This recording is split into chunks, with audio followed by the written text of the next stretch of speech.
By now the client was getting grumpy. So we get a room full of people, some of the technical guys, and they bounce it off the Oaks. Someone in the room looks up at the screen and notices something.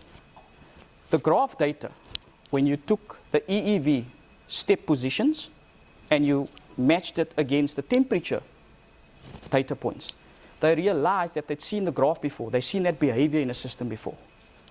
And this guy's a lot smarter than me, because he immediately picked up that the data or the graph, the way they lined up with each other, was absolutely normal if it was a different refrigerant. They discovered through the data that the system gave, and one really clever guy in the room, that someone had accidentally charged the system with the wrong refrigerant.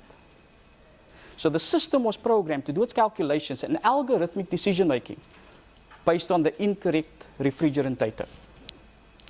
There was no way. If you're going out and your compressor is overheating, your first thought is not going to be that this is the wrong gas in here. And it wasn't until those data points were so closely examined, and the graph specifically, because we could go out and we could use pressure temperature graphs and ambient temperature readings to figure out what gas is in a cylinder. It's a very simple calculation to do. But what was telling about this situation was the fact that it was the correlation between specific data points at specific times that showed the behavior in the system, and the data told the story. These systems are very good at creating data or collecting data and making our lives a lot easier.